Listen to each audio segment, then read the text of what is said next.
really do. You're a 21-year-old punk fucking kid. Grandpa's given you everything all your fucking life. You've never had a car payment, a house payment. Everything you live in was given to you by Grandpa. You fucking don't know what it's like to work for a fucking living like I do, to bust my fucking ass and do what I do. And you know what, Sean? You fucked me, and that's the way you got it. But you know what? Your grandpa's money will run out someday, and you'll have to feast for yourself. Get a fucking job, you piece of shit. Welcome to Behind the Smoke Podcast, Barbecue War Stories. My name is Sean Walchef from Cali Comfort Barbecue, and we are recording above the butcher shop, Valley Farm Market, with my man Derek Marceau. How we doing?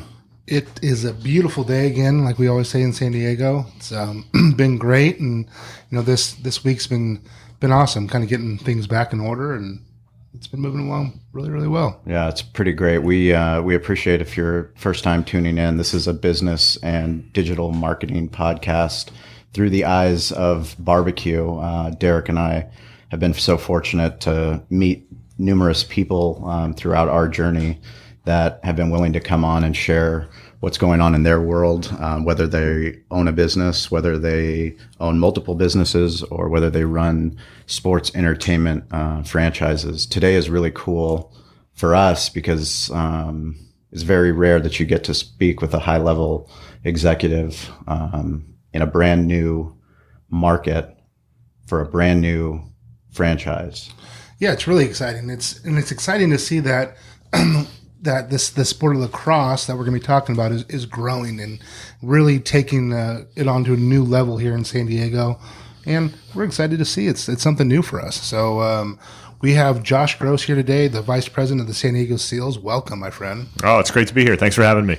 So tell us, just give us a little background of San Diego Seals and the sport of lacrosse, box lacrosse. Sure. The National Lacrosse League, the league we play in, has been around 32 years. Continuous play for more than 3 decades. And it's played to sold-out buildings in the largest cities in the country and in some cities that maybe you've never even heard of in other parts of North America, up in Canada. Right now, it's an 11-team league. 32nd season is going on currently. We're not playing this year. We launched in November of 2018. Began on the business side in beginning of July of 2017 with 2 of us.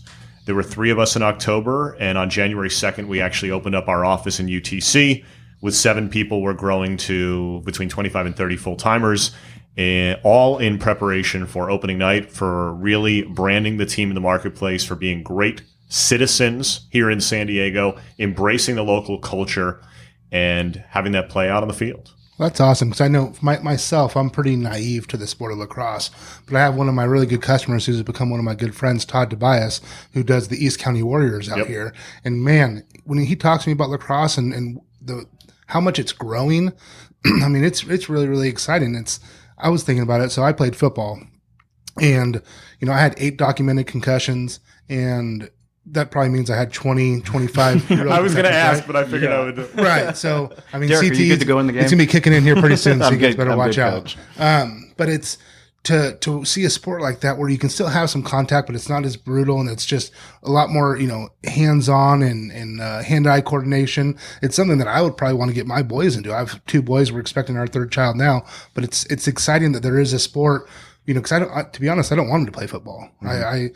If they choose to do that's fine, but I will do what I can to try to, steer them somewhere else. So lacrosse seems like a pretty cool outlet to do that. It's funny that we're connected by Todd. Todd's definitely a friend of the family with the Seals. And awesome. Is an evangelist for the sport, frankly, especially out here. Oh, he's awesome, in man. East County. And so the sport, though, that we play, the product we put on, first of all, it's an entertainment product. Mm-hmm. It happens to be centered around lacrosse, but it is flat out an entertainment product. I love that you guys do that first, because so many professional sports, they forget, they take the fans for granted. Well, but why do you go to sports? Why do you watch sports? Ultimately, it's about being entertained. Absolutely. Right? Maybe not when in your playing days, Derek, mm-hmm. but from a consumer perspective, it's about being entertained. So let me explain, for those of you who are familiar with the game, ours is very different probably than what you've seen, what you've experienced, what you've even watched on TV or on the internet. The field game, as many of you know, is basically played on a soccer field in essence, right? 10 on 10. It's 110 yards long. Our field is the size of an ice hockey rink, 200 feet long, 85 feet wide. We play in Valley View Casino Center. You basically take the goals ice, you lay down insulation boards, you lay down turf on top, game on. Wow. It's 6-on-6. It's 30-second shot clock. It's much more physical than the outdoor game. It's about 23, 24 goals per game is what you're going to see. Is that right? Cross-checking. Most cross-checking is legal in our game. It's physical. It's aggressive. It's high impact. It's high energy. It's pyro at intros. It's all the things that you want. It's dance team. It's Harley Davidsons. It's all that packed into a night of entertainment. And frankly, it's very affordable to bring the family, which that is difficult in this day and age to bring a family of 4 or 5 as you're soon to be. Right. I mean, there's things that, we noticed just with sports properties, and, for us, we're going to be hosting Royal Rumble for a WWE event, and we've always been a fight night bar. So fight night is something that's, sacred for us, if it's a UFC event or if it's a boxing event, but WWE seems to have their pulse on the fan. And, at ultimately they're giving entertainment. Right. And what you guys are providing is something that's actually real, a real actual game, athletic game, but you're not discounting the fact that people need to be entertained at multiple levels, depending on what age group is coming to watch the games and support the team. Sean, I'm glad you brought up WWE because I think it's oftentimes overlooked. And I hope that wasn't, negative. No, not at all. WWE is number 1 globally in social media as far as sports entertainment properties. And that's a large reason for their success. And so if you want to emulate anybody, yes, and we can talk about it a little later about how the National Lacrosse League, its ascent, its rise, loose modeling off Major League Soccer in some ways, not in all. But WWE has created something that people care about. They know it's fake, but there's still, 500 million plus social media followers across their different athletes and the WWE owned accounts. And that's fascinating to me. And it's because people innately want to be entertained. And what sports is a lot of people say Real World on MTV was the first reality show, right? Yeah. Sports was the first reality show. True. Right. And it's scheduled history. Something's going to happen. It's going to be documented. It's going to be captured. The results are going to live on forever. Some more largely known than others. But when you document history, that's something to it. But this is reality television. And in this case, you can be a part of it live in your, in person. We have tickets starting at $15 on a single game basis. You can bring your family. $100 all in for a night is not a bad deal here in San Diego or anywhere for that. It's probably cheaper than the movies. Yeah. It is. The movies, a lot of people think that our competitors are the Gulls, are the Sockers, are the Aztecs, are the Padres. It's anything that vies for your discretionary income. Sure. Right? Anything that pulls from that. And in this market where, let's face it, we play November to April. It's still beautiful that time of year. I was telling my wife, we just moved here less than a month ago. Welcome to San Diego. Thank you. We're the San Diegans who go to the beach in the winter because for us it feels like, spring, summer. Absolutely. But let's face it, the beach is free. Yes. There's so many things here that you can do that don't cost money. But yes, the movie theater. I've been to one movie, by the way, in the past 7 years. And I took my family. It was a Lego Batman movie. And it was $63, I think, for the 4 of us to get in. And I thought they rang us up wrong. I was like, no, there's 2 adults, 2 kids. And she said, no, that's the price. And I was blown away. And I'd much rather see something live, in person, something you don't know the outcome to, something you can't rent a few months later for $5 or $6. And you know what? Our players are incredibly accessible. We do post-game autograph sessions. It's real. It's a touch and feel and smell and interact environment that you don't get from something like the movies. We'll talk about, I find it fascinating. You're on the board of directors for the National Lacrosse League, is that correct? The board of governors, yeah. Specifically on the marketing committee? Well, so there's 2 different roles that I have. One is I serve on the marketing committee, which actually we had a call earlier this week, which was pretty interesting. But the other piece is I'm on the board of governors. And so what that means is when you hear for the NFL, for example, the owners meeting. Yes. The board of governors it means you represent your ownership. So some of the teams, their owner actually serves on the board. In other instances, like ours, I serve representing our owner's interests. So I'm the alternate governor. Steve Govett, who's the team president, he's the governor. We have 1 vote. There are 11 teams. We each have 1 equal vote. And depending on the issue, it may need to be a 6-5, right? Simple majority. It may need to be a super majority. But we have that representation for our owner as it comes to voting. And on the marketing committee, we talk about steering of the future for the league, where we want it to go, what we want it to look like, and how we're going to get there collectively. Because as much as you think of sports teams as rivals, as competitors, we really are business partners. And we're business partners 365 days a year. and it's only for that 60 minutes, which our games are 2.5 hours total, right? But 60 minutes of gameplay, that's the only time we're rivals. Right. We need to root for each other. We need to support each other. We need to aggregate content together. And when we do that, we become more relevant and we boost the familiarity and notoriety of the league and get it to a place where it becomes commonplace. And people say, oh yeah, the National Lacrosse League. And when it's, hey, there's an expansion team coming somewhere, it actually means something to somebody, not just, hey, San Diego's getting another team. Sure. Yeah, it's funny. Sean and I talk about that a lot. It's no matter if it's lacrosse or what we do, it's like it or not, we're married. And we need to create a movement that we all work together.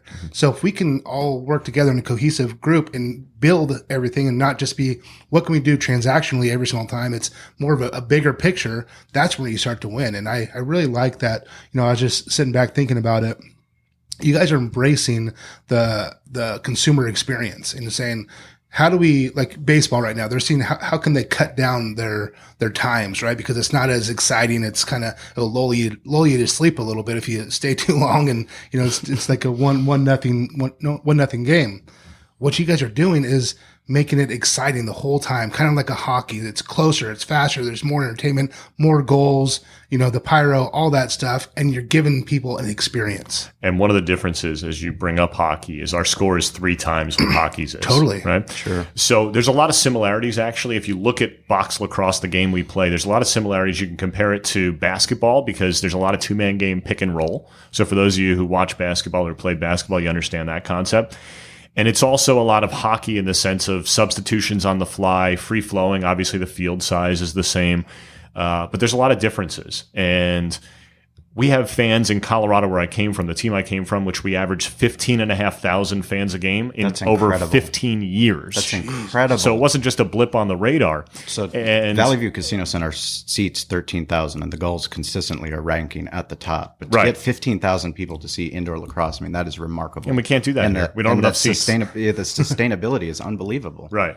But if you think about being able to entertain fans. We had people who were season ticket members in Colorado for 15 years and didn't understand all the rules. And you know what? It didn't matter because they were there for a party. Right. The Calgary Roughnecks in our league, which are owned by the Flames in the NHL, the Roughnecks in our league, their slogan is "Come for the party, stay for the game." And I really think that their dance team is called the Drill Crew. That's true. But that's great. If you think about that as a concept, so many sports teams, so many sports properties, they think about it, come for the game, and oh, by the way, we'll try to sort of make it a party. But it's really, if you make it where the party comes first, I think that's how you engage 15,500 fans per game. And you know what? If we have to play second, third, or fourth in the league as far as attendance goes because those other teams have more seating capacity, that's all right. But it's about ticket scarcity as well. That's the nature of our business, right? Supply and demand. Right. And so those 13,000 seats, I will guarantee it. I've said it to everybody, and this is not just trying to preach gospel. We will be sold out opening night. The hardest ticket to get in this market will be game 2. And the reason for it is the most powerful form of marketing is word of mouth marketing. Mm-hmm. You're going to have 13,000 fans at opening night. They're all going to go home. They're all going to post on social media. It's going to be the water cooler talk on Monday. And they're going to say, you won't believe what I just saw. And one of the reasons that we're successful, and I don't take this away, I don't want to belittle any other league. We only play Friday and Saturday nights. And so it's nights that you expect to spend money, right? That's great. When there are teams that have a Tuesday, Wednesday, Thursday game, you say, if I didn't go, I wouldn't spend that $50, $100, $200. But you do expect to spend money over the weekend with your friends, with your family, with your coworkers, whatever it might be. That's when we play, and that's one reason that our attendance has it always is been Friday and Saturday night? Yes. Really? There are a couple of teams that choose Sundays. There's a team actually that's owned by the Mohegan tribe up in Connecticut. So they're part of Mohegan's Sun Arena. They play there. That arena hosts the WNBA and also hosts the National Lacrosse League team. They play Sunday afternoons. As you can imagine, their business model is a little bit different. They're in a casino. Sure. So what does that mean? Right? They want people to spend time. Gamble and stay there. And exactly. And the mall that's there. And so their model's a little bit different, but most of our teams in our league vie for Friday and Saturday nights. That's great. So talk to me about the players a little bit. How do you guys, what pool are you grabbing from? Are you grabbing from college graduates, or can you be in college? Is it 18 and over? Who do you guys grab?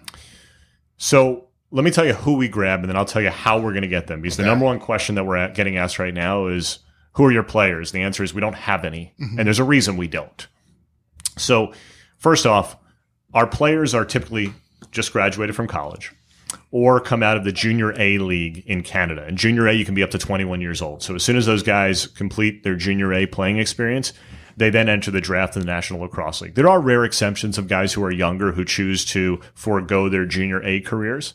But if you're a hockey fan, you know exactly what I'm talking about. If you're not, that's fine too. But just think about it. Basically, 21, 22, 23-year-olds are the guys who enter the draft. That's the entry draft. So that's typical, you see it in all sports.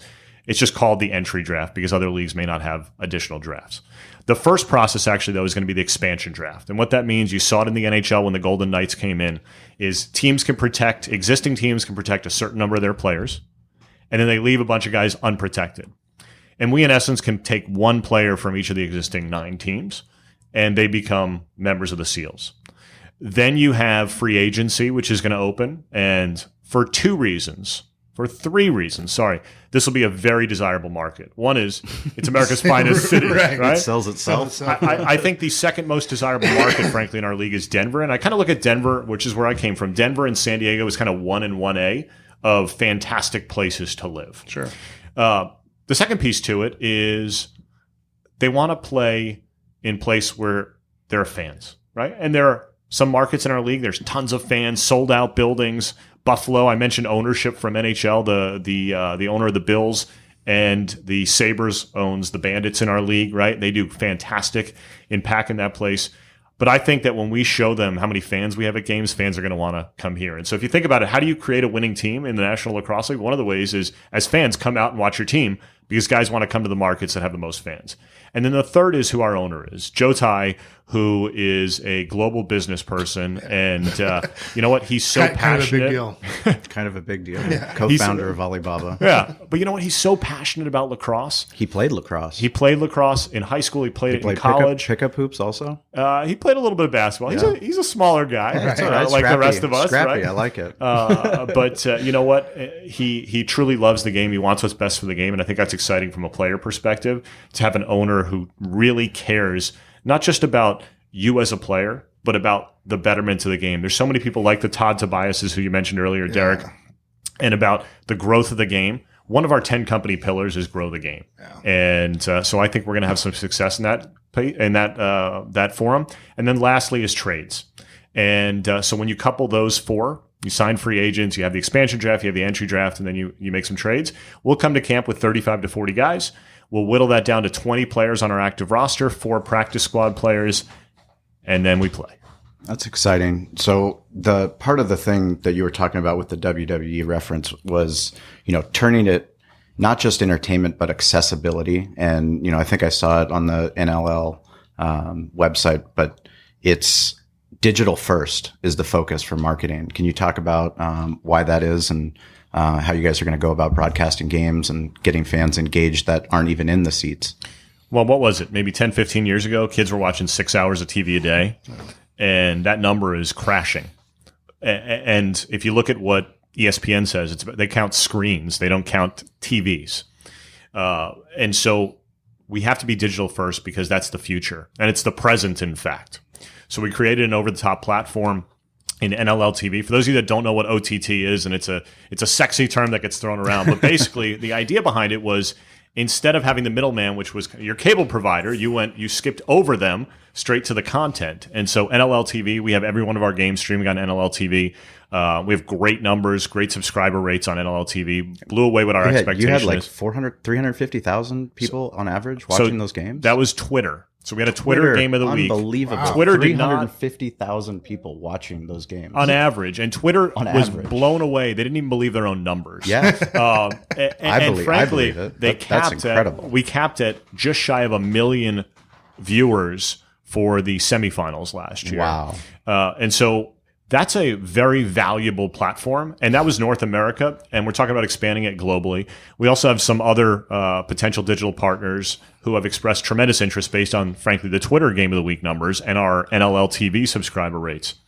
That the future of the National Lacrosse League is really bright because people want to consume this content. They like the content. It's easy to get.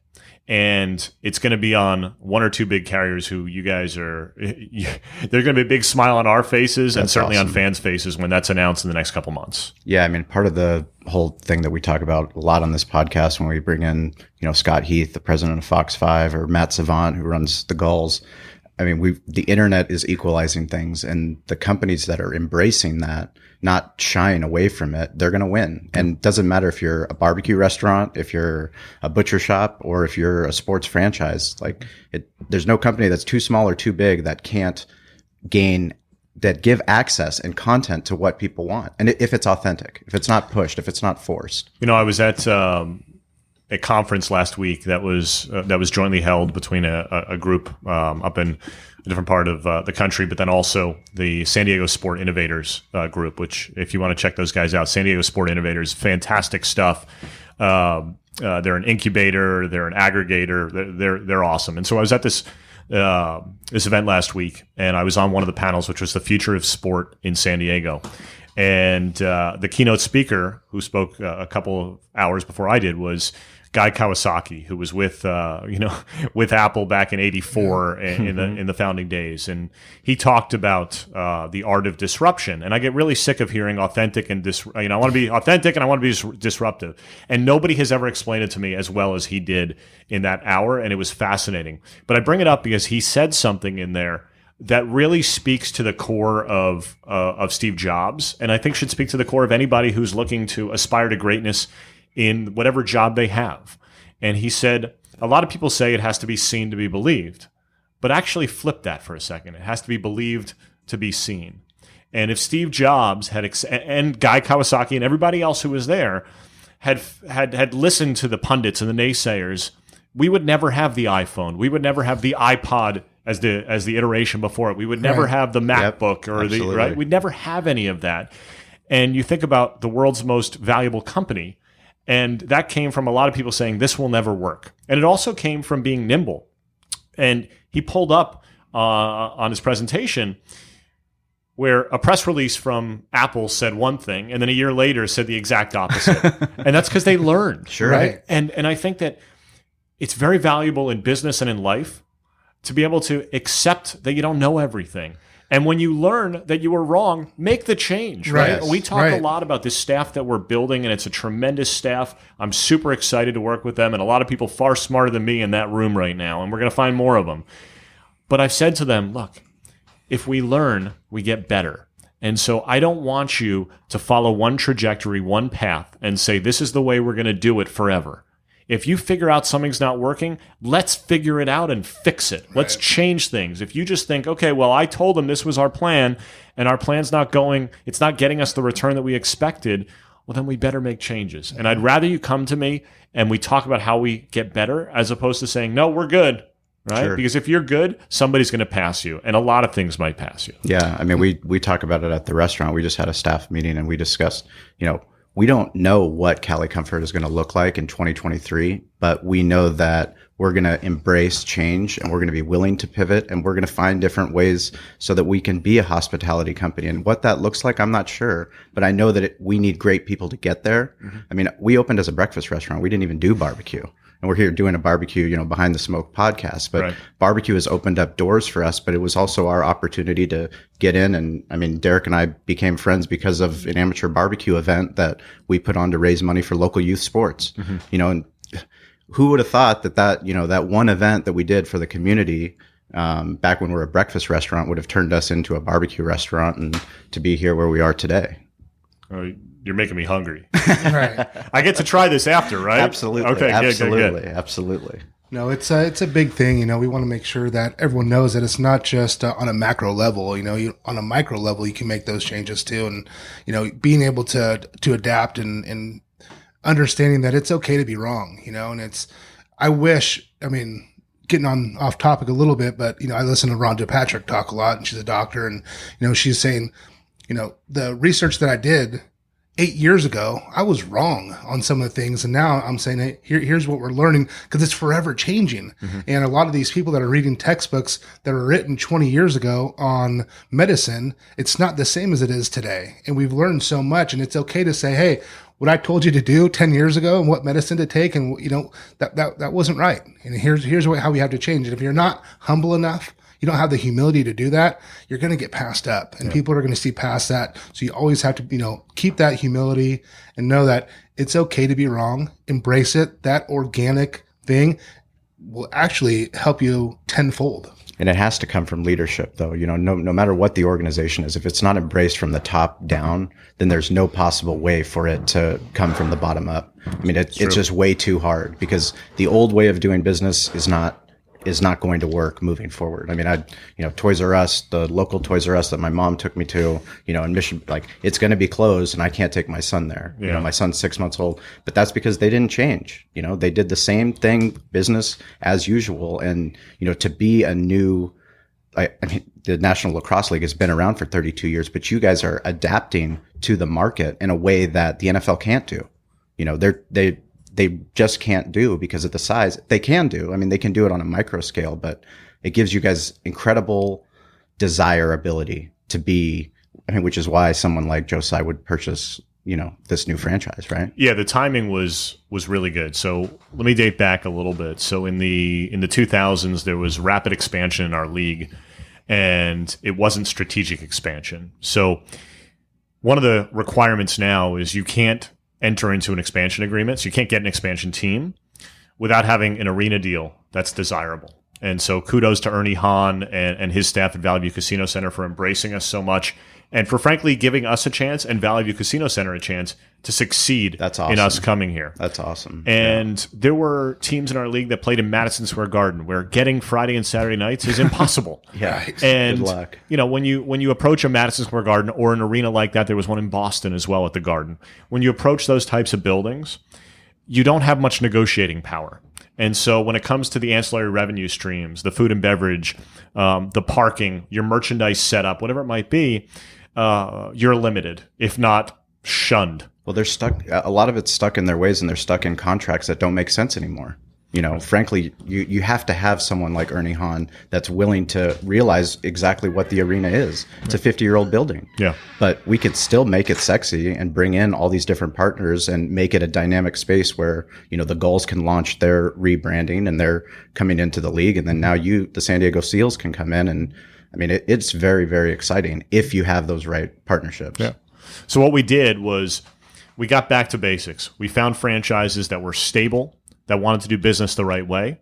And then 2 years ago, we brought in Nixon, who's our commissioner. He was a founding member and MLS executive from the get-go in Major League Soccer. Comes over to the National Lacrosse League 2 years ago, brings several incredibly talented people who he's worked with in various aspects of his professional career, brings them on board in the NLL office, and lays out a 5-year strategic plan about a year and a half ago. And without that strategic plan, without his vision, I wouldn't have moved to San Diego. The National Lacrosse League was going to continue to exist, but it was kind of plateaued, I think, as far as national or North American or global relevance. And he has this league headed in a place that we only dreamed or couldn't even dream of the direction that he has it going. And that's a testament to him and to Kevin Morgan and Dave Rowan and Ashley Dabb and their entire staff. And frankly, all of the owners in the National Lacrosse League who were in at that time, who agreed to double down on the league office. It costs money, right? Things cost money. And you can't do things on a shoestring budget if you want to do things as well as you possibly can. We wish you could, right? And yes, you hear great stories about startups, and we started with $400 now, right? But it's much more challenging to do so.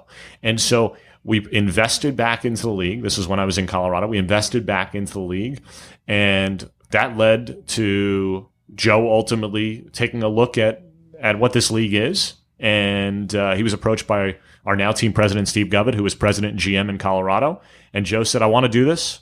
I want to do it with you, Steve, and I want to do it in San Diego. Wow. And Steve said to me, hey, Josh, you're coming with me? Because we've been business partners for 13 years.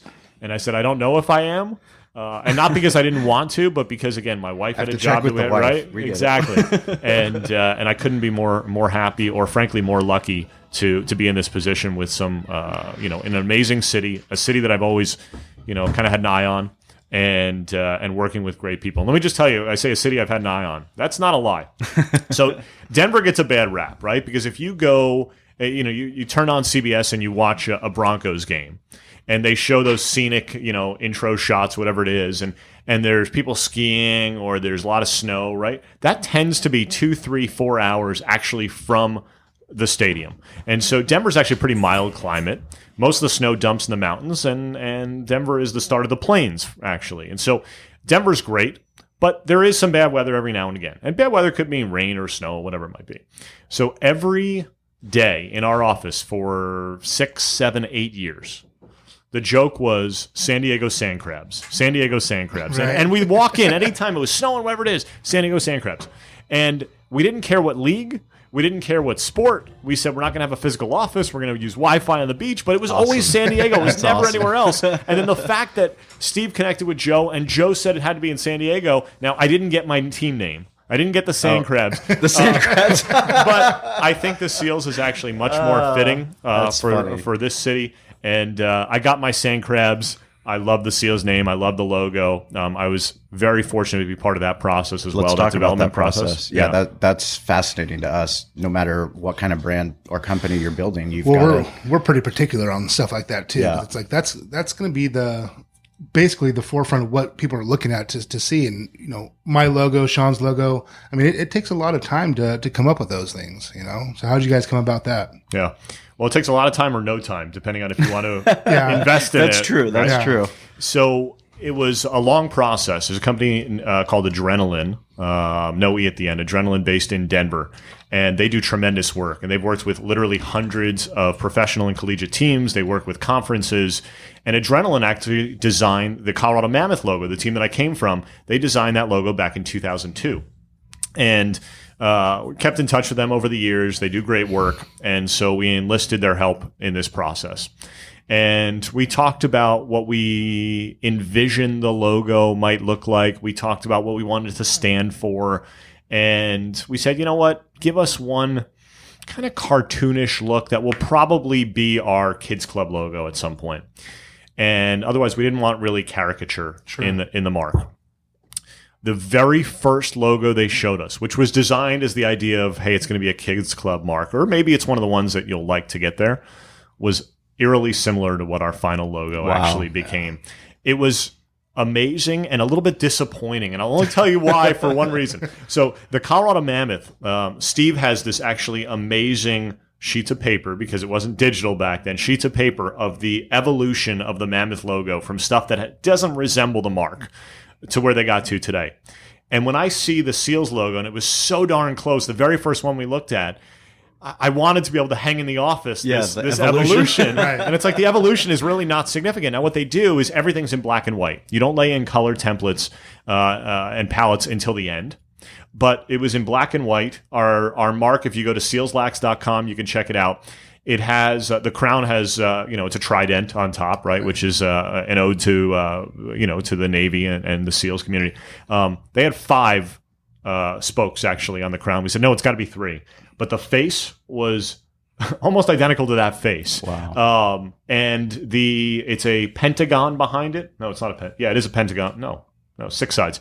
Yeah. As you showed me the cold brew nitro, right? Oh, there you go. With the trident. Yeah. But it was a slightly different shape. And this shape actually loosely resembles the head of a lacrosse stick. It doesn't have straight edges on a lacrosse stick, doesn't come to points, but it is loosely resembling of the head of a lacrosse stick. The seal is both friendly and ferocious.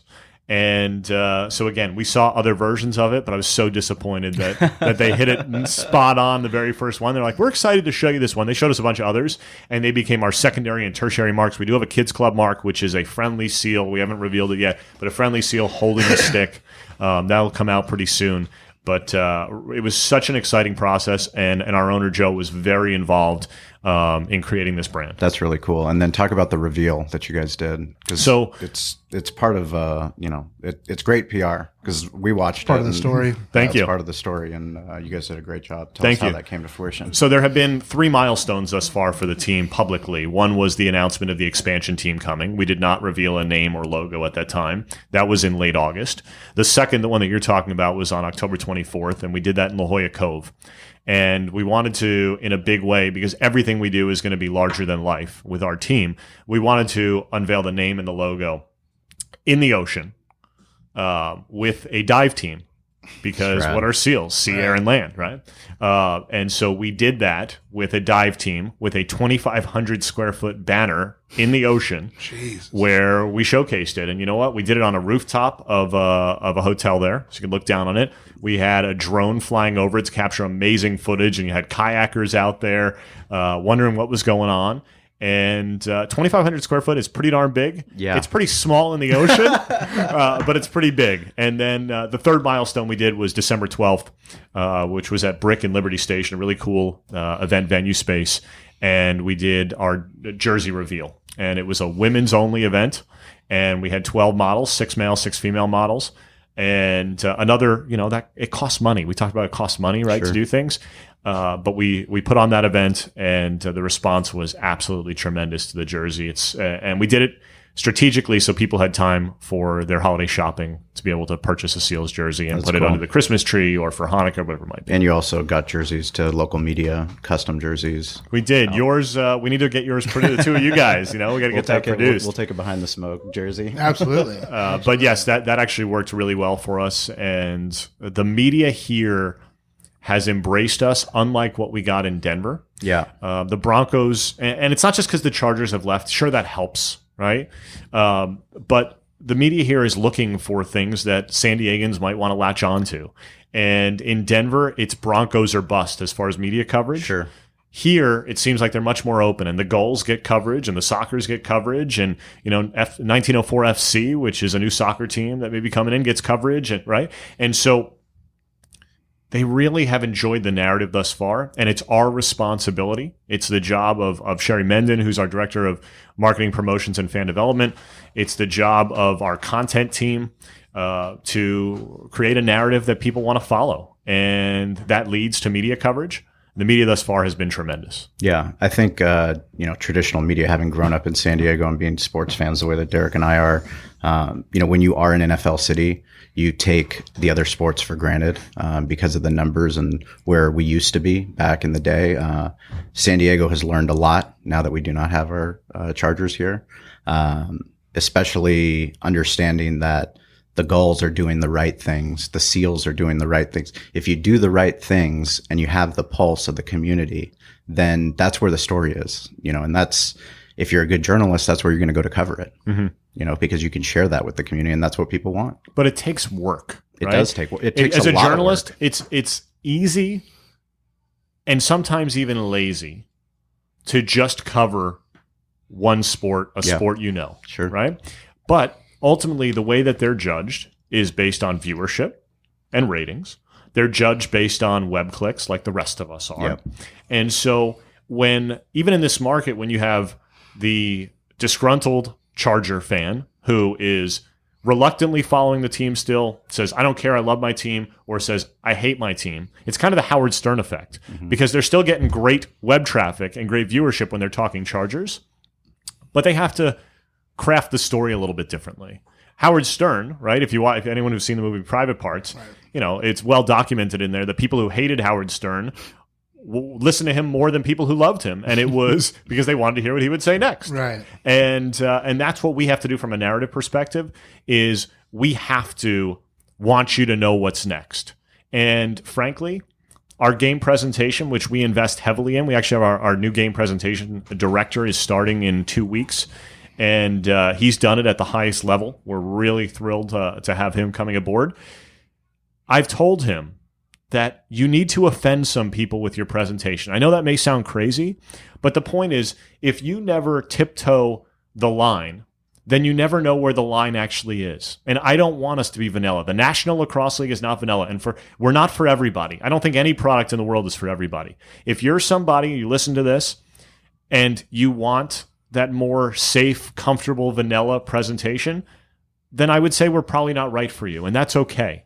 But if you like a little bit of edge, you like a little kick to your barbecue sauce, right? Yeah. If that's what you like, then we probably are right up your alley. And you're going to love most of the things we do, and there's going to be other things that miss, like great comedians. Every great comedian has been booed off stage at some point. Absolutely. And that's what we are, right? We're going to try things, and some of them you're going to say, that's the coolest thing I've ever seen. Other things you're going to say, yeah, it's pretty good. And other things you're going to say, wow, that missed. Well, that's but you know where what? growth If you comes don't, in. right. But if you don't growth. try it, you're never going to get better in business. Right. So talk to me about the structure of how many games are there? Is there a championship? What time are the games at? What can we expect? So our games will start at 7 or 7:30 in the evening. There is a championship. Otherwise, what are you playing for, right? And it's an 18-game season, 9 home, 9 road. Okay. Our season ticket membership is actually a 10-game package. We build in the first home playoff game. You might say that's a little bit aggressive at the beginning because, we're an expansion team. But that money carries over if we don't host that game. We have a season ticket membership that starts at $70. That's $7 a game. It's amazing. To entertain your family. Incredible. $7 per game. And you can sit in the lower level in really good seats for about $20 a game. But Valley View with 13, there's not a bad seat in Valley View. There isn't. Casino. Actually, we took the staff to a Goals game a couple weeks ago. Unbelievable. And I took them up to the very top row of the arena just so they could see what that vantage point is. There really isn't a bad seat. Yep. And so you can come in $28 a game if you want to be in there as a family. $28 to get in there on the season ticket membership. And you know what? People are going to they're going to feel like it's the best money they've ever spent because the memories they're going to make with their kids, with their spouses, boyfriends, girlfriends, whatever it is, they're going to love it. Well, I'm going to get 4. I'm going to do 4, and I'm going to give them to my employees. Unfortunately, it's a little bit past my kids' bedtime right now, but I'll buy 4 season tickets and give them to people, and then just kind of sharing like I said, with Todd Tobias and what he does out here in the East County with the lacrosse. And I think it's just really exciting. It's something exciting for everyone to be able to go do. It's something different, and to learn and experience that. Like you said, it's going to be an experience when you come to these shows. I can't wait, man. I can't wait for the season to start. I know it's November when we're going to get it, but I think that'll be really, really cool for not just us, but the whole city of San Diego is something else to look forward to. So, Derek, you talk about bedtimes, and I actually find it funny because my wife and I were such sticklers about routine for our kids. Were you guys baby wise? Because my wife and I are reading the Baby Wise book, and it's about scheduling out their nap times, play times, and sleep times. I guess I was without knowing. My wife's the ultimate planner and scheduler, so she sounds like Baby Wise is right up her alley. But so our games were at 7:00 in Colorado, and so for the first couple of years, my son never saw a game. Right. My son's older than my daughter. He's 7 now. My daughter's 4, and then they started coming. And it was a special treat because they'd go to bed 7:30. That's where we were Special treat to stay till halftime. And then my wife, I was working. My wife took them home. And it was a late bedtime. They usually fell asleep in the car, and she'd transport them from the car into their beds. And it wasn't until 2 seasons ago, actually, that they saw the first game they ever saw the ending of. And it was because the Avalanche had a Stadium Series game that night at Coors Field, the baseball stadium in town. And so we had a 3:00 game, which we never do. But they were playing at 6, and that was national television that drove that. So we had a 3:00 game. And so my kids saw the ending of a game. And then the playoff game that year, which we lost, they left, I think, late third quarter. Got home, the game went to overtime, and my son's like, "Mom, I don't want to go to bed. I want to see the end of the game." He's delirious at that time, right? And we lost in overtime. It's a sudden victory, sudden death, however you want to call it, overtime. And he started crying. And it was that was the second game that he ever saw the ending to. But it amazes me. And look, I'm not going to judge parents. You know what's right for your kids, and there's plenty of things I do poorly as a parent, right? But it's a live and learn type experience. But I see parents sometimes with their really young kids at sporting events late into the night, and it wasn't right for our family. It may be right for them, but it was pretty cool for my kids to get to the age eventually where they can see the end result of a game and not just say, okay, I saw half of it. They had a great time at half of it. You know what they actually stayed for was the blimps at halftime. They'd love to stay and watch the blimps fly around and drop coupons, and then they'd take off. That was usually their routine. That's great. So Ian Aspinall, he's one of our managers over at the restaurant. He actually coaches with Todd under Todd. And they have about 150 kids out here in East County. And, we let them know that we were going to have you on the podcast, and they were really excited, and they wanted to know what you guys are going to do as far as outreach for the sport of lacrosse. Building up the sport and kind of bringing kids that have never seen a professional lacrosse game into the process. It's like you scripted it. I really wanted to go in that direction right now, so I'm glad you brought it up at this point. What we're going to do what I thought we were going to do until a week ago was really big. And then what I found out, and I can't reveal, unfortunately, too many details, but I'll be able to soon. You can have me back, and I can tell you the full platform on this, because it's going to blow you guys away. Awesome. And we can do an hour just on that. We love it. But we created a program called Ticks for Sticks. And so when Todd Tobias purchased his season tickets, every seat he buys, we're donating a stick and balls to an underprivileged kid in the local community. There you go. Every single season ticket membership. And so you think about it. $70, right? You can get in for, and we're spending the money to buy a stick and balls. That's really cool. But above and beyond that, basketball, kids learn how to shoot whenever you see their friends doing it. Sometimes with lacrosse, you may need a little bit of help just to pick up that stick for the first time and learn. Every underprivileged kid who receives a stick and balls, before they get it or where they get it, is going to be a free clinic that our pro players, our SEALs players, actually lead for these kids. Wow. So our goal was 5,000 sticks in the community, and to seed all around San Diego County and into the 18 different neighborhoods, to seed sticks in there as a way to grow the game, as a fan development initiative to make them future SEALs fans. But we struck a deal a week ago that, again, I can't go into too much detail yet on. But that 5,000 number, it's going to be much, much, much bigger than that. Wow. And it's really, comprehensive, really cool, with school programs. I surprised our staff on Thursday last week at the event I spoke at, and I said, from when school starts back up in late August, coming back from summer break, through opening night, 200 community appearances in a span of 2.5, 3 months, and their jaws dropped. And I said, yeah, it's 3 a day. We're going to have to do 3 appearances a day, and meaningful appearances. It doesn't do any good to go there and get out, right? If you just say, okay, I just need to check a box, you didn't provide much value. But if you go there and you have really meaningful engagement with kids, that works well. One program we did in Colorado was where we heard from the phys ed teachers, hey, we'd love to teach lacrosse, but we don't have the equipment, and we didn't play it, so we don't know how to teach it. Is we'd go in with our pro players and actually teach the game to the kids in phys ed classes. Wow. And that was a really cool program. So we will be doing that. We'll be focusing on anti-bullying. We'll be focusing on healthy lifestyle. And, I know the goals really committed themselves to this marketplace. I feel like with the SEALs, you're going to be sick of hearing of, the SEALs are here again. They're in my community again. But that's really our commitment to you and our commitment to San Diego. And we wouldn't have it any other way. Yeah, I think it's so important. I mean, Derek and I, we became as good friends as we are because of underprivileged youth and raising money for sports. What we learned from coaches as well as in the classroom, but we learned a lot from coaches that we didn't learn in the classroom, about teamwork, about accountability, about being punctual, about all kinds of different aspects of being a man, or obviously not a woman, but being a man, and learning these things that have helped us to this day, and it's so important to give people opportunity, but also to foster that growth in the sport. It's tremendous. When I was in high school, I think when I was, so I graduated in 2000. So maybe 1998 or so, I was at Bishop's in La Jolla. That's probably when they started the lacrosse program, and it was brand new. Mm-hmm. It was like, what's the sport coming from the East Coast? Yep. Right. What's this? They got sticks, and it's kind of like football, and it's kind of like hockey, but it was brand new. But it caught on so fast that my younger brother, who's 4 years younger than me, he loved lacrosse, absolutely loved it. He actually loved it more than he loved football. Mm-hmm. And now to see how far it's come to where we are today, where all the colleges, every college has one. USD, UCSD. There's a lot of teams that have club programs, frankly. Okay. The Pac-12, Larry Scott, the commissioner, he's very interested in it being a sport that is seen throughout, on the men's side, frankly, of his schools, because a lot of the women's programs have them.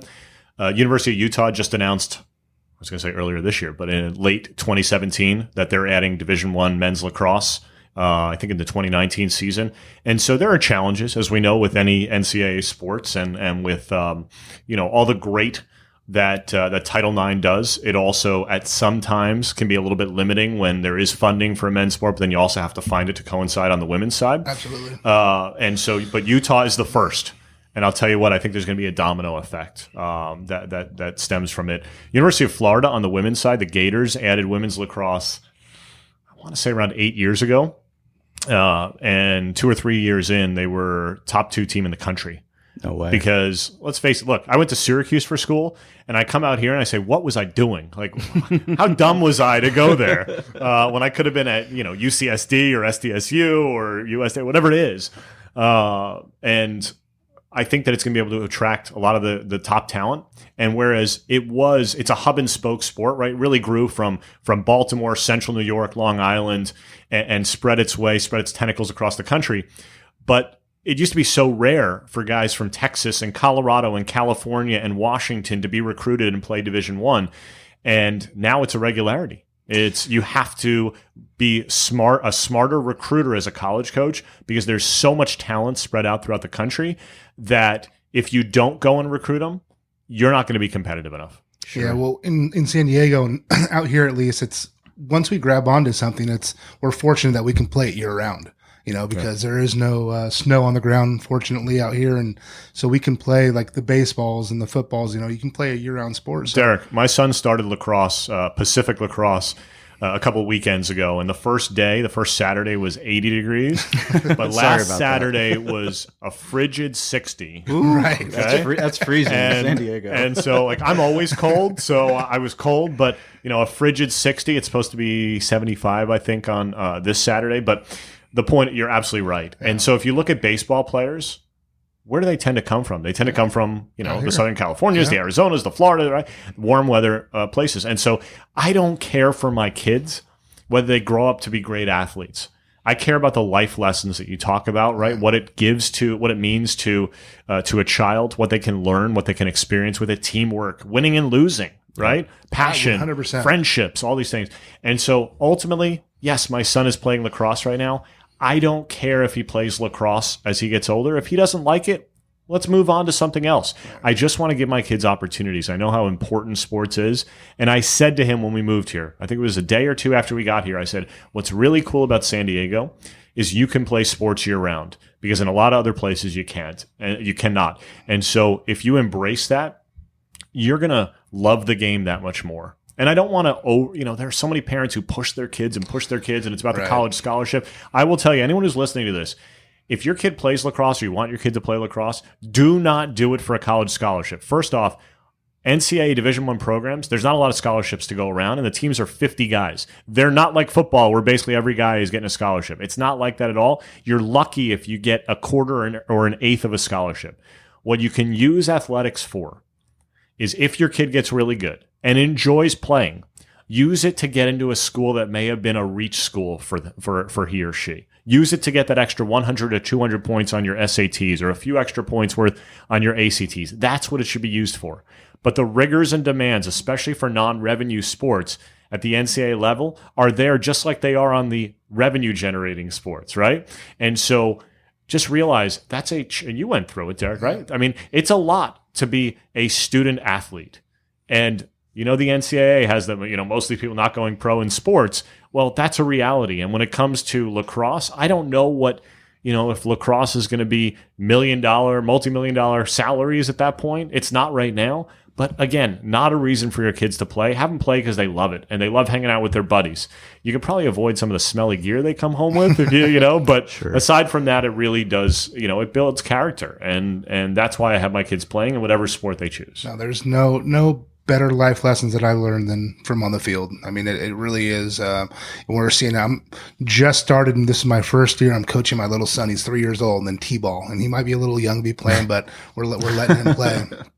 And it's not necessarily about going out there and learning how to hit and do that, but it's just about being with everybody, learning those lessons, learning how to take instruction, how to, there's gonna be different groups and you got to do different things. It's not necessarily about just that sport. It's about what's he going to learn, and how, let's see what kind of kid is he. Is he a kid that, falls down and starts crying all the time and wants to run to mommy, or is he going to dust it off and say, okay, I'm okay. I'm going to go back and do it again. And, those are the things that for me, it took me a long time to understand that. And I'm so happy that I was able to wrestle and play football and play baseball all throughout my career.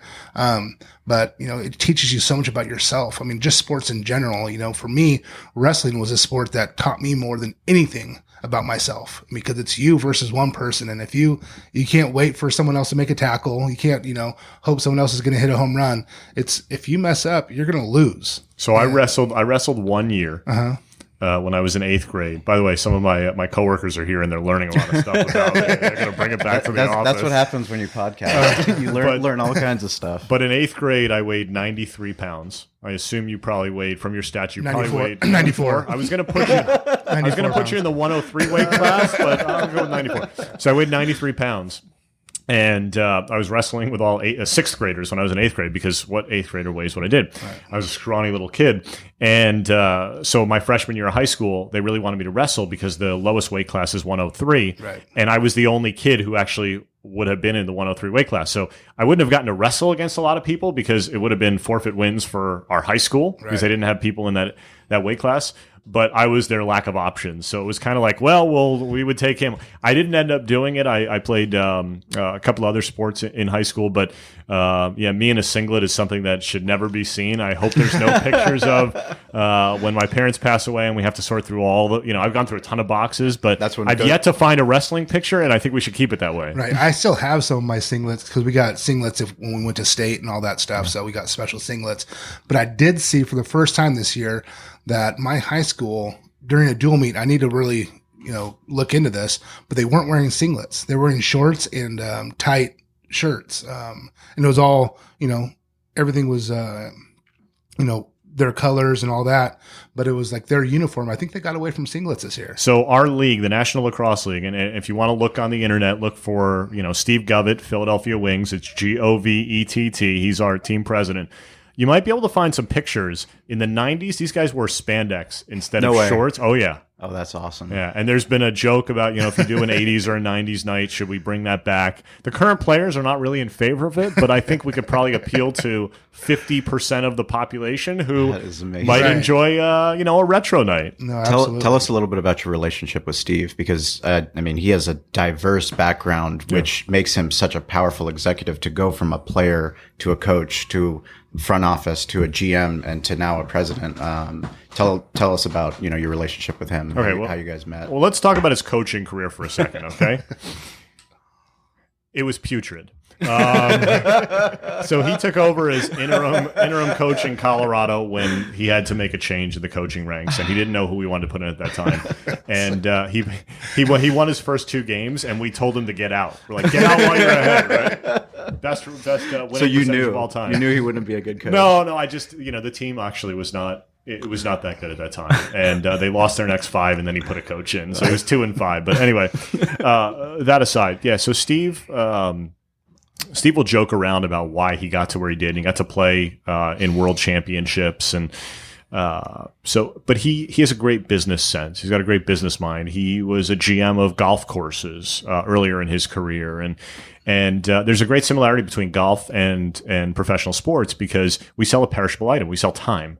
And just like an airline seat that goes unsold, well, a ticket to our game, if there's a seat that's empty, there's no revenue potential from that. There's no fan who can experience it and word-of-mouth marketing and go tell other people. And so he was a player from 94 to 98 and won 3 championships in 5 years. He was with Philadelphia. He played in the Spectrum, and they sold out 17,000 fans. And then they offered him a job as the GM, which at the time was a part-time role. So he did that. And then he became ultimately the full-time GM and president in Washington, D.C., a very undercapitalized organization that ultimately relocated. He helped facilitate the sale to Colorado and took the show on the road. I want to divert, and then I'll come back to our relationship. But I got to tell you, his first ever game, his now wife is there, his now in-laws were at that game. And he says, I want to make my presence felt. I'm stealing his thunder. He should tell you the story himself. He tells it a lot better, but I want to make my presence felt, let everybody know this place is rocking, Spectrum's full, etc.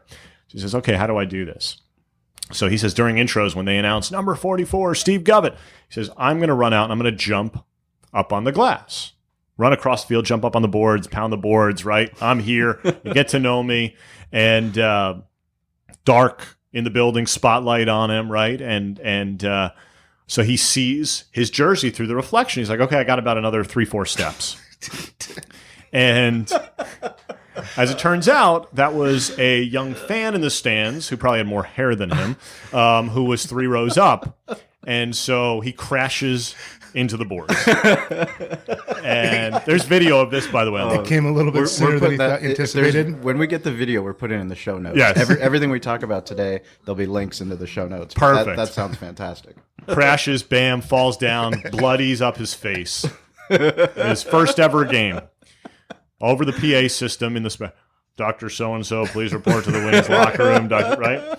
So he goes back in the locker room, his jersey's covered in blood, gets cleaned up, right?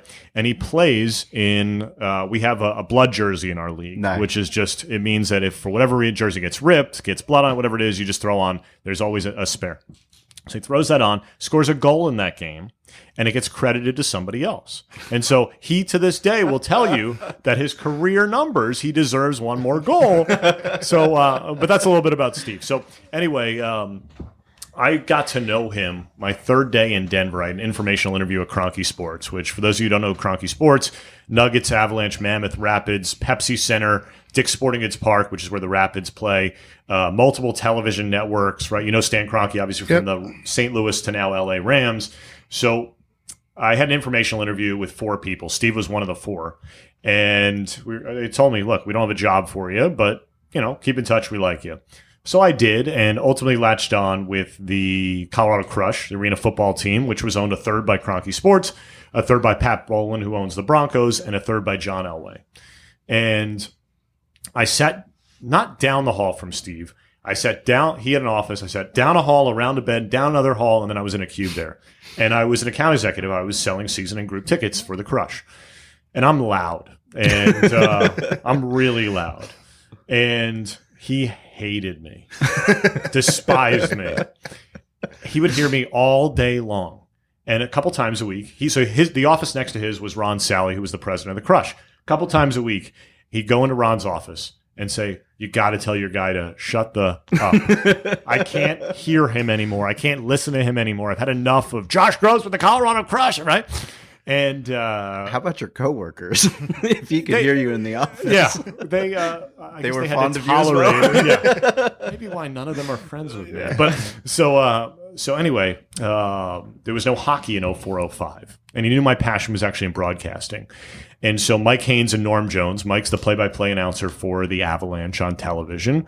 And I think he was doing radio at that time. And then Norm Jones was the color analyst. And so 950 The Fan, which was the number one sports station at the time, they had Nuggets and Avalanche games. They were trying to fill these 82 games that they had a void of from the NHL. So they brought on the Mammoth games as content. Mike slides over to play-by-play. Norm does color. Steve calls me 2 days before the 05 season starts and says, I know you have an interest in broadcasting. Do you want to be our sideline reporter? It pays nothing. And I said, I'm in. Right. And so I got to know him that way. And Gary Gate, who's synonymous, he's probably the greatest lacrosse player of all time. It was Gary's final season with the Mammoth. Got to be there on the bench during that. And I grabbed players. The moment they scored a goal, whatever it is, I grabbed them by the back of their jersey and interviewed them on air. That's great. And it was great because Mike and Norm didn't know lacrosse very well. And Mike's become a real student of the game. He loves the game, and he's called some Mammoth games since. But Mike... and Norm said, and our producer said, anytime you have something, come down to me. Because you see some sideline reporters, and it's like 1, 2, 3 times a game they're on. Yeah. I was on 20 times a game because the only way that I was going to get better and the only way people were going to know my name and hear me was for me to be on. Smart. So I was on a lot. And I grabbed players, and I got this, and I listened. I heard the coach said that. And so I got to know Steve. In April, he hired me to a role within the lacrosse division of Kroenke Sports. I reported to Gary Gate, who was overseeing a division within the company aside from his playing. And, because Steve kept saying to me that whole season, we got to get you over, to lacrosse away from the Crush. And I said, well, that's your job. You got to find a job to hire me. And eventually he did. And we've been inseparable ever since. And I will tell you what, I think that, a lot of people talk about their relationship with their coach dating back to their high school or college days or younger. Steve is he's a boss, but more importantly, he's really a mentor. He is we're kind of a yin and yang. We're a package deal, and so much so that when the announcement was made within Kroenke Sports that Steve was coming to San Diego, that he was leaving the company for a new opportunity. We couldn't say it was San Diego. We couldn't say what it was because it hadn't been announced publicly. Within a few minutes, I had calls and emails from coworkers who said, so you're gone, right? So you're leaving. And I was like, well, Well, but it's, we talked for years about doing something special together, and we did a lot of special things together in Colorado.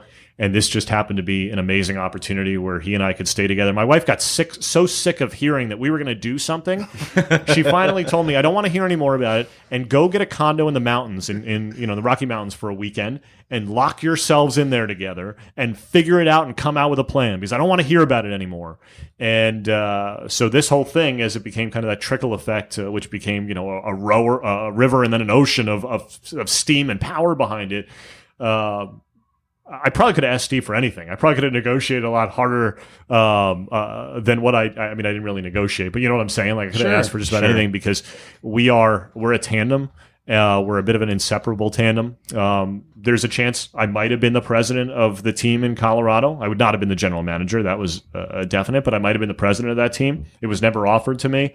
But I'm not a guy who cares about. There's only a few reasons that you should care about titles, and they're not really for your current job, frankly. But it didn't matter to me that there was a chance to be president of that team. I wanted to be with him. I wanted to do something special with him. And frankly, everything I'd heard about Joe, I hadn't met Joe yet when I accepted the job, but I'd heard such amazing things. And then I got a chance to meet him. And frankly, he's better than advertised. He's much better than advertised. And every media member wants Joe Tsai. I mean, how do we get him? There's a radio station that they play X-Files music when they mention his name. And it's a funny bit now, right? On Extra Sports? Yeah. That was funny. Where is he? Right. They keep doing it. Looking for him. And you know what? Joe will eventually be available to the media, but frankly, he doesn't want it to be about him. I accepted this today because I wanted to meet you guys. I'm excited by the podcast. I'm excited for, some delicious barbecue, and the opportunity to spread the SEALs message. But, this really should be Steve sitting in this chair who's talking about the brand. I'm the guy behind the scenes who you should never know. It's kind of like the offensive lineman in football. You never want to hear your name. Right. I look at myself as the offensive lineman, and I want everybody else in the organization to get the credit that they deserve, because they're the doers.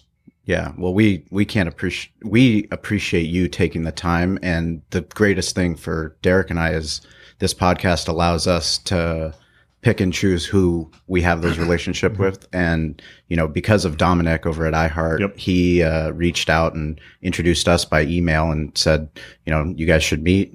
He knows my passion for sports entertainment. He knows about the podcast. He has if there's anybody in sales that's doing the right things, it's Dominic, and Dominic's been just such a great friend to my wife and I, him and his wife. But we wouldn't be selling barbecue down at Valley View Casino Center if it wasn't for Dominic. We wouldn't have the relationship we do as a sponsor of the San Diego Gulls if it wasn't for Dominic. And now we get to spend time with you and hear, a lot of the things, from behind the scenes, that we wouldn't get from the president. Obviously, we'd love to talk to Steve too, but it's really cool for us to spend time and learn about you and your story, because you guys are hustling over at the offices trying to get ready for your first season. An hour might not be enough with him. I'm loud and I like to talk. He really likes to talk. Well, that'd be good. I like to talk to him about his stats. I'm like, they're looking a little low. I think he retired as the all-time leader in penalty minutes. So he was on my a team. kind of guy. He was on a team with Gary and Paul Gate. I mentioned Gary's name a little while ago. Tom Marichek, who's also one of the all-time greats, and basically. He made sure that they stayed clean. So he had, a few dust ups, right? Maybe each game. That was one of his roles, but really, he was a really talented player. He'll downplay that to the day he dies. Joe was actually spoke to our staff in our offices a few weeks ago, and he talked about. We asked, "What's your favorite lacrosse memory?" And he talked about how he was not a good player, and. He scored one career goal. Awesome. And the week, I think 2 weeks before, he hurt his shoulder. He got in garbage time in a blowout, and hurt I think it was his shoulder. And then a week or two later, he's well enough and he scores his one career goal, which you can find online, by the way. He said you can find that.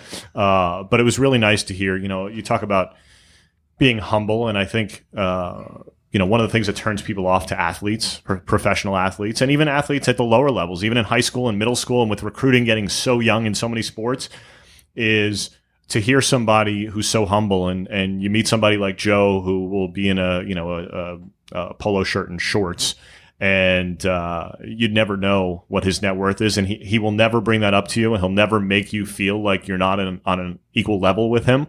And he's letting us run the business the way we want to run the business, and he's trusting us, right? And if you bring in great people, trust them to do their jobs, and he's doing exactly that. And Steve has given that trust in me. The reason he's not here, his son is a senior in high school, and so he's here every couple weeks. Didn't line up this week where he's in town, but he's letting his son finish out his senior year. And Joe said, great, do that. So he's working remotely, telecommuting in a sense for now, but in town every few weeks. And it's worked thus far. And we had to do that for the first 6 months. We didn't have an office. Sure. We didn't really have a staff. We brought on Erin Dutcher in October and threw her to the fire. Her first day, but if you talk about like writing a book, her first day, this is what I said to her. Hey, Erin, come over to my house, and do you have camping or lawn chairs you can bring? Because the movers are coming this day, and they're going to interrupt us 50 times. Where does this go? Where does that go? But I don't have anything to sit on. And so she came over and rolled with the punches, and we ran an event 2 weeks later. We ran the logo and name reveal event 2 weeks later, which she was an integral part of. And she's the glue in our organization. Everyone needs a glue guy or girl, right? Sure. She's the glue in our organization. She was the brains and operations behind the fashion show in December. I can tell you about everybody on our staff, but they all play roles. And just like Steve had a role with the Wings back in the 90s, which led to 3 championships in 5 years, no role is more important than anybody else. And you know what? There's glory people. There's guys who put the ball in the back of the net. But every role is so vital. And if you take that approach in business, I think you'll be successful. Put good people in place, find where they're best to be, right? Put the right people on the bus, and then, put them in the right seats, and then let them do their jobs. And Erin's been a star for us thus far. It really is cool. We've got a guy named Sean Walsh who played college lacrosse, and he's out here, and he left a job working in the real estate business to come work for us, and we call him Sale Sean, and like to bust his chops a little bit. But you know what? He sold 7 memberships in his first week. We didn't expect him, and he was part-time. He was finishing up his old job, so in 20 hours in 1 week, he sold 7 new accounts. And you know what? Always a smile on his face. I was told here you can't wear a tie in San Diego. And in fact, a good friend, Ron Fowler at the Padres, when I've been around him, he's like, I feel uncomfortable with you wearing that tie around me. Sean wears his tie to work every day. It's his little thing. You mentioned, having leadership from Fox 5 on, right? Having Sean here, and it's like, he's got the bow tie. Oh yeah. Scott's got the that bow tie. Yeah. And so as you think about it, right, everybody's got, their identifier. And so Sean's is wearing the tie to work, and he's a great guy. And look, I'm very fortunate, and I have a smile on my face every day, every night. I look out at the back of my house faces west, and I have an amazing pool, and I can, I see the sunset and palm trees, and I've lost a lot of friends on the East Coast and in Denver by posting too much pictures on social media. Absolutely. My wife and I celebrated New Year's at midnight in our pool with a glass of champagne. That's a San Diego way. I need to make friends in San Diego. I'm looking for eligible people because, frankly, I've lost a lot of my other friends because they're like, one of my buddies he was a sand crabs guy. We're gonna move. He posted on social media. He said, "We get it. You live in San Diego." And it's like I'm in the honeymoon phase, right? So I have to play that up as much. The problem is it's always a honeymoon phase. I mean, there's we're obviously biased having come from San Diego, but we're so fortunate to live in a place where no matter where you go in the world, no matter how beautiful it is, when you're on your final descent into San Diego, you hear the pilot. You're on your final descent. You're like. You feel like you're going back on vacation, because you're coming back home. My wife and I talked about that. So we were planning a staycation one night away by the beach, and we live inland. We can't afford to live by the ocean, right? But we were going to do that, and because of a work event, we had to cancel. And she said, "You know what? I feel just like that. I feel like our house is, kind of a hotel, like we're at a beautiful resort."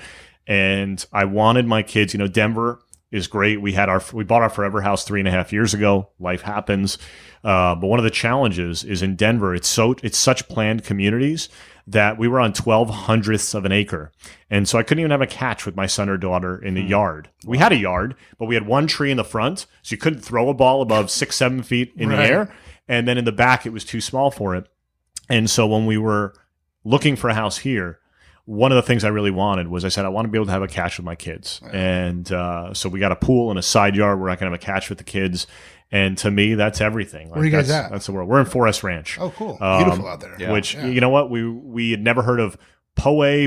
What is it? It's Poe, right? Yeah. You're like, we never heard of that. And La Jolla. Right? You know, like I knew La Jolla. That was one I knew. But, you know, Penasquitos, like I didn't know any of these things. Right. And so I was told the Poway School District is phenomenal. And so we looked in Poway. This was actually the second house we looked at, the one we got. And we weren't looking to buy. This was way back in the summertime. We weren't looking to buy, but my wife walked in the house and said, we shouldn't even be here. It's too nice. And 20 minutes later, we walk out. There's a full-size regulation basketball hoop in the driveway. My son was 6 at the time. Never seen him make a basket on a hoop above 7 feet tall. Just didn't have the strength. He says, can I take one shot before we leave? Before we go? Yeah, Carter, you can take one shot. And we said, if you make it, we'll buy the house. He made the shot. We did not get the house initially. They accepted another offer, fell out of escrow, and 3 weeks later, we jumped in. Works, and it does. And you know what? It actually bought us a little bit of time, which was good because we hadn't even put our house on. Denver's a really hot real estate market right now. We hadn't put our house on the market. We knew it would sell quickly, but it was one of those contingent offers, and we were able to pull that off then through 3 weeks later. And so it all worked out. But yes, the first shot I ever saw him make on a regulation hoop was basically to get the house that we found. Cool. So we're very lucky. Our new office, by the way, in UTC, we have a penthouse, which we did not expect to get. But we got an two outdoor patios, beautiful space. We're going to host a lot of networking happy hour events there and barbecues. Yes. Hey, we need catering, right? Like, we got you covered. But you should be right by Donovan's then, right? I've been to Donovan's downtown. Yeah. I haven't been to the one. Is it still open? Shit, I don't know. We're diagonally across from the new Nordstrom. Yeah. I guess that's the landmark that everybody knows. Yeah. But you check it out on our website. We're welcoming people in Executive Square, and it's funny because we're on the 11th floor. We have our exclusive elevator, and we are not this way at all. None of us are that kind of people. But you can take the elevator to 10, then you have to transfer to our own elevator up to 11. And there's no restroom up there, so we go back to 10 a lot during the day. But you know what? We have this great space. So I got a great house, great space, amazing staff that I work with. And the response, there's 3 core groups for any sports team. One is fan base. And the reception starting on August 29th and all the way through to today has been nothing short of unbelievable. The second is the corporate community. Businesses that are potential corporate partners. And without any outbound efforts, we have more than 24 companies who are going to be corporate partners of ours in deals ranging from small deals up to very large deals. And the third is the medium. We talked about the media already. And so when you have those 3 groups that are all behind you, it makes you feel really good about your job. And the fact that I've met so many people through business who have said, Josh, anything you need. Right? You need to know about what restaurants to eat at, what pediatrician you need for your kids, right? Any of that. And they didn't know me. But in 2 months, I was more well-connected in San Diego than I was in 14 years in Denver. And I'm not a different person. Right. It was just the fact that there's great people who live here. There are great people in Denver too, right? But there are great people who live here who just really care about something San Diegan, and they're excited about the Seals coming to town. And for them to welcome us with open arms, from the biggest businesses like the Padres on down to mom and pop shops and random people we meet on the street. It feels great to be here. And we're going to be here forever.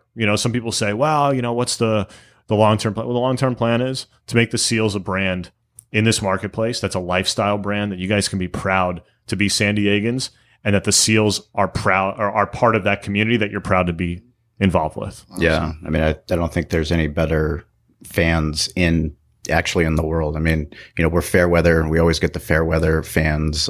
We talked about it before, but San Diego, we're ambassadors for our city, and sports is one of those vehicles. Entertainment's one of those vehicles. But when the company is doing the right things, and you guys are giving back and having programs for kids, and bringing a product that is exciting so that my wife would want to come and I would want to bring my 6-month-old son.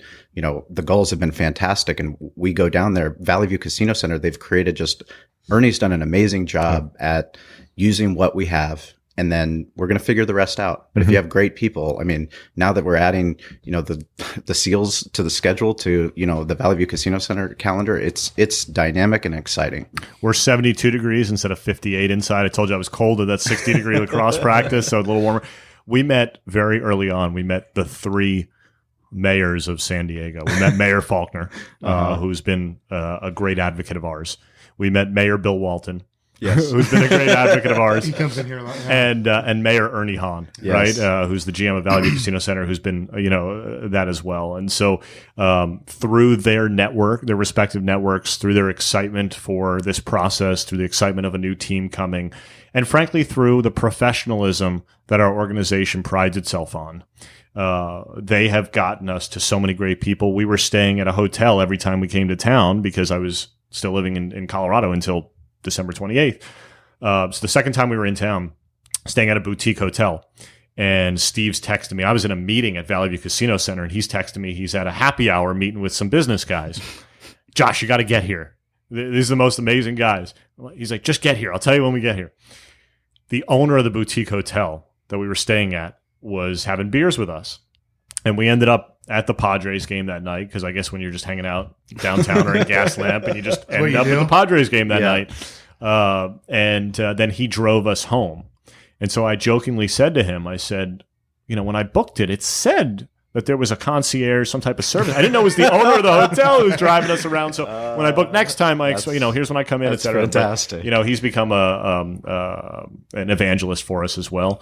And there are so many people who, you know, there's some guys who have never seen lacrosse, let alone where field or box or whatever it is, never seen a lacrosse match, as they call it. It's not a match, it's a game. Never seen a game. And they're all in. And that's a testament to who they are as people. And you know what? It's our responsibility. It's our job to exceed your expectations. And I will tell you, when you guys come opening night, you're going to say that I undersold it to you. I like it. Because it's that darn good. The National Lacrosse League has ruined my fan experience. I love that. Because the game presentation is second to none. And the athletes are phenomenal. And the things they do with a stick are things that I dream of. And when you guys see that in person, you're going to say, you know what, Josh, I'm in. And you did undersell it. And that means that I did my job. Oh, we can't thank you enough for your time. And like we said, everything we talk about is in the show notes. We encourage all of our listeners to follow along on social. They got some incredible things, which I love to see that you guys are already developing those platforms. And can I leave you with one last really quick story? Oh, please. Okay, this is the relationship between Steve and me. So I played men's lacrosse league in Denver. I was terrible, right? And he's proud to tell people I was terrible. So I finally had an epiphany. I was like, you know what? I'm going to score tonight. But I'm not going to score one. I'm going to score 3 goals. I never scored before, right? This is my 3rd season. I scored 3 goals. I put a ball next to my lacrosse bag on the bench. And I'm like, when I score, I'm running into the net, I'm grabbing the ball, I'm sprinting back to the bench, and I'm throwing this other ball so they can play with it off the next face-off. And I scored. And I did that. I scored again. And I had a chance with 10 seconds left to score the game winner, and I shot it wide. But the reason I bring this up with Steve is Steve has a trophy case. He basically has a mini Hall of Fame in lacrosse because of all the great things that he's been involved with and all the greats he's played with and whatnot, and coached minuscule level there. But he's got, you know, Gary Gates' 1,000th career point. John Grant Jr., who's one of the 3 best players of all time, his 1,000th career point. Josh Gross's first career goal sits with the legends of the game in his, in his basement now. It'll be coming out here to San Diego. And that's just, you know, I wanted him to have the ball because lacrosse to me is Steve Govett. Well, also your willingness to go and work for nothing as a sideline reporter. I mean, you have to put yourself in those uncomfortable positions to follow your passion, and then you never know where that road's going to lead. And, you know, what you guys are doing, we're just really, really excited to have you on, share the story of the SEALs and whatever we can do. Derek and I, we kind of, if you get us, you get all of us. That's kind of the deal. Yeah, you were talking about your wife getting sick of your relationship, and I think our wives are probably sick of our relationship too, because we're kind of the same, where it's kind of like a package deal. So well, let's go eat some Cali Comfort barbecue, right? Let's do it. Let's do it. We appreciate you guys tuning in, and we'll be back next week behind the smoke. Thank you.